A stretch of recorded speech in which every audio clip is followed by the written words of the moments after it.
കേരളത്തിലേക്ക് എത്തുന്ന അർജന്റീൻ ടീമിനൊപ്പം ഇതിഹാസ താരം ലിയോണൽ മെസ്സിക്ക് പുറമെ സൂപ്പർ താരങ്ങളും ഉണ്ട്. എമിലിയാനോ മാർട്ടിനസ്, ഹുലിയാൻ അൽവാരസ് ഉൾപ്പെടെയുള്ള താരങ്ങൾ കേരളത്തിൽ പന്ത് തട്ടുമെന്ന് കായിക മന്ത്രി വി അബ്ദുറഹ്മാൻ അറിയിച്ചിരിക്കുകയാണ്. സ്പോർട്സ് ഡെസ്കിൽ നിന്ന് ഖിലാഫ് അഹമ്മദാണ് ചേരുന്നത്. ഖിലാഫ്, മലയാളികളെ സംബന്ധിച്ചിടത്തോളം ഇരട്ടി ആനന്ദം, ഇരട്ടി ആഹ്ലാദം അല്ലേ? തീർച്ചയായും ലക്ഷ്മി, നമുക്കറിയാം ഈ അടുത്ത മാസം നവംബർ 17 അർജന്റീനിയൻ ഇതിഹാസ താരമായിട്ടുള്ള ലിയോണൽ മെസ്സി കേരളത്തിൽ പന്ത് തട്ടാൻ എത്തുന്ന, അതും നമ്മുടെ കൊച്ചി കല്ലൂർ സ്റ്റേഡിയത്തിലാണ്. അതുകൊണ്ട് തന്നെ ആരാധകർക്ക് ഏറ്റവും കാത്തിരിക്കുന്ന ഒരു മത്സരം കൂടിയാണ് ഓസ്ട്രേലിയക്കെതിരെയായിട്ടുള്ള അർജന്റീന ടീമിന്റെ മത്സരം. നമുക്കറിയാം ലോക ജേതാക്കളായിട്ടുള്ള അതേ ടീമിന്, ഏകദേശം ആ ഒരു ടീം തന്നെയാണ് കേരളത്തിലേക്ക് എത്തുന്നത്. ഇപ്പോൾ നമുക്ക് വി അബ്ദുറഹ്മാൻ ആണ് ഇപ്പോൾ ഇന്ത്യയിലേക്ക് വരുന്ന, അതായത് കേരളത്തിലേക്ക് എത്തുന്ന താരങ്ങളുടെ പട്ടിക പുറത്തുവിട്ടിരിക്കുന്നത്.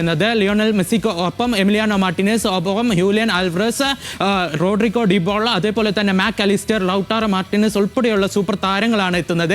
അതേപോലെ തന്നെ നമ്മൾ എടുത്തു പറയേണ്ടത്, പരിശീലകനായി ലിയോണൽ സ്കലോണിയുടെ മികവിൽ തുടർച്ചയുള്ള മികച്ച പ്രകടനമാണ് അർജന്റീന കാഴ്ചവെക്കുന്നത്. എന്തായാലും ഒരു ടീം എന്ന് നോക്കുമ്പോൾ സൂപ്പർ താരങ്ങളും എത്തുന്നുണ്ട്. നമുക്ക് ഇതിൻ്റെ ഒരു പ്രാഥമിക ടീമിൻ്റെ ഒരു ലിസ്റ്റ് നമുക്ക് പരിശോധിക്കുകയാണെങ്കിൽ, ഗോൾ കീപ്പറായിട്ട് എമിലിയാനോ മാർട്ടിനസ് തന്നെ ഉണ്ടാകും. ഒപ്പം പ്രതിരോധ നിരയിൽ അൽക്യോന, പിന്നെ അതേപോലെ തന്നെ മോലിഞ്ഞ, ഫോയ്റ്റ്, ടാഗ്ഫോലിയോ, ഗൊൺസാലോ മാന്റോ, ഒട്ടാമെൻഡി, അതേപോലെ തന്നെ റൊമാരോ എന്നിവർ പ്രതിരോധ നിരയിലും കേരളത്തിലേക്ക് എത്തുന്ന ടീമിലുണ്ടാകും. കൂടാതെ Leonardo Perez, Thiago Almada, Palacios and De Paul, Celso, Mac Allister, Nicolas Gonzalez എന്നിവർ മധ്യനിരയിലും ഉണ്ടാകും. അപ്പോൾ നമ്മൾ ഏറെ കാത്തിരിക്കുന്ന ഒന്നാണ് നമ്മളുടെ മുന്നേറ്റ നിര. അതിൽ മുന്നേറ്റ നിരത്തിൽ മെസ്സിക്കൊപ്പം തന്നെ ഹ്യൂലിയാൻ ആൽവറസും അതേപോലെ തന്നെ ലൗട്ടാറോ മാർട്ടിനസും കൂടി ഉണ്ടാകും. എന്തായാലും കേരളത്തിലെ ഫുട്ബോൾ ആരാധകരെ സംബന്ധിച്ചിടത്തോളം ഏറെ കാത്തിരിക്കുന്ന ഒരു മത്സരം. ആവേശം 100 ഇരട്ടിയായിരിക്കും ലക്ഷ്മി.